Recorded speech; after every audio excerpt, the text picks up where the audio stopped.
Thanks for joining me on this video. If you haven't done so already, be sure to hit the subscribe button as well as the bell notification icon. That way you don't miss out on any new content on the channel. And also be sure to follow me on these other social media platforms. Links are in the description below. All right, have and have not fans. Wow, just kind of the other side of the coin here. And maybe this video will be shorter, who knows. But instead of talking about who is the best character, we're going to be talking about who is the worst character. And I'm going to be completely honest here. I feel like the majority vote would be Justin. I mean, like, the best video, I don't want to give my personal thought, but to be completely honest, I feel like Justin might be the worst character, if not one of the worst characters on the show. But I think the worst character, when you really think about it, is someone, let me just put it this way.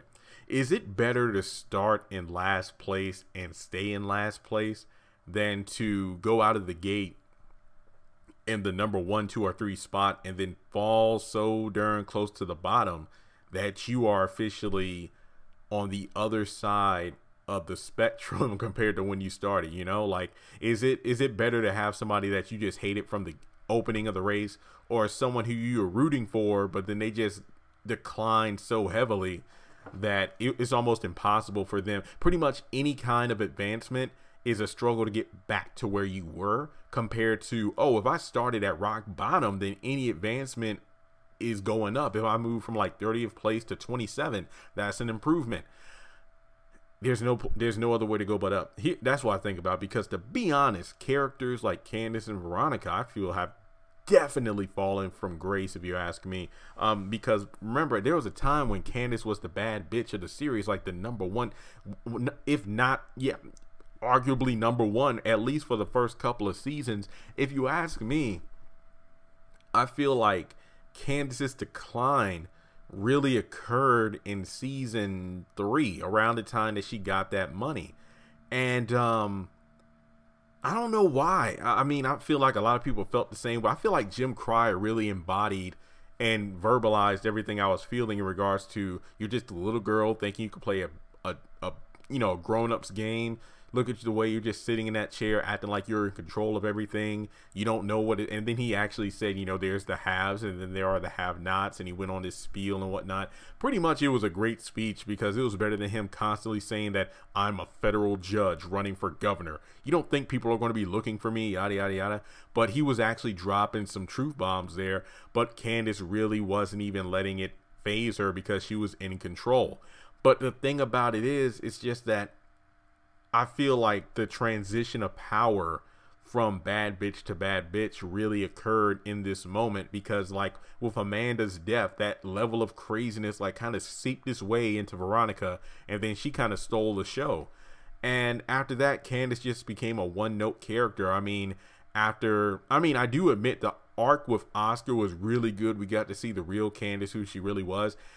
Did I feel sorry for her when Oscar revealed his true colors? Not really, in the sense that, you know, hey, he got the money that wasn't even hers to begin with and gave what was left of it back to the rightful owner.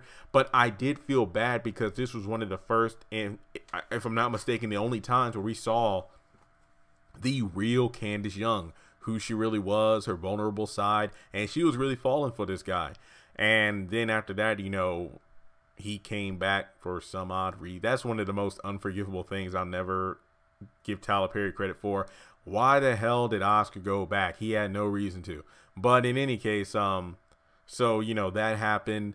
Then after that, you know, it was pretty much Candace running around like a chicken with her head cut off, losing the house, losing the tow company, you know, trying not to be killed by Warlock, and pretty much she had no control. You know, that was my thing. And now with the whole, and then her Quincy Jr. being killed, and then the whole pimp thing, that was really like an all-time low for me. And even now, you know, her killing Oscar and then like sending Malik after her mom, a lot of people who were on the Candace train have literally gotten off at the station and have decided to move on with another character, because even if she becomes first lady, it makes no sense, because I see no redeemable qualities in that.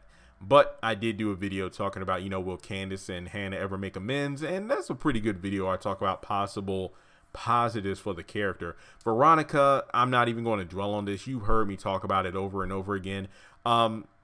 Just give her some more character depth, whether it be an introduction of her mother, just why she is the way she is, because as entertaining as it is to see her on screen, if I really don't have a reason to sympathize with the character or get a feel for how she become the way she is now, then she's just somebody who just shows up and that's it, you know? Yeah, so Justin is probably far at the bottom of the list. I don't really know who else could qualify as the worst. Wyatt, yeah, a lot of people. It's just because he's a one-note character. He gets high, and that's it.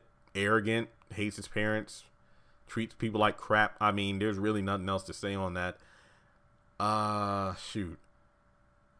I feel like Charles is kind of a neutral character.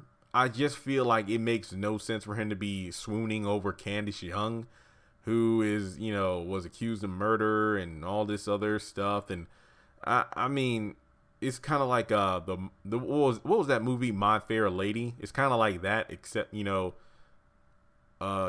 she kills people and crap and blackmails and cons. So yeah, there's that, like the street rat. But you know, that's just my 2 cents.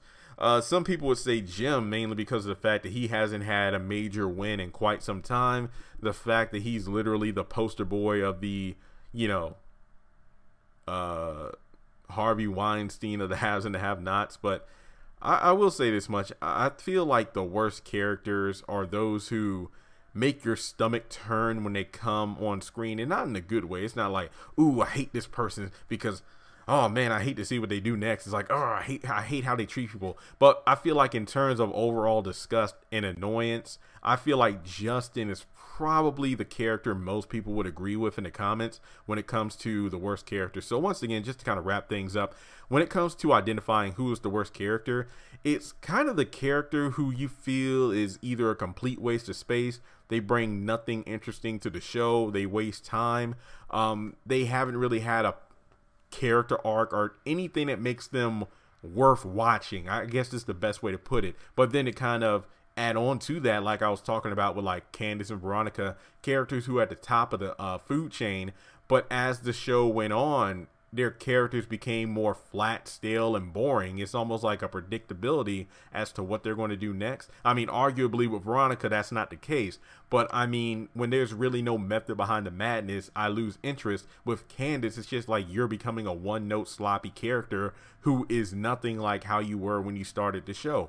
Obviously, she's been through a lot since episode 1, but at the same time, it's painful to watch. And I don't mean like painful in a sympathetic way, but painful as in cringe-worthy when she's so damn sloppy compared to how she used to be. So, just my 2 cents there. But as I said in the best character video, let me know in the comments, who do you think is the worst character? Why do you feel that way? Subscribe to the channel if you haven't done so already, and I'll talk to you all soon.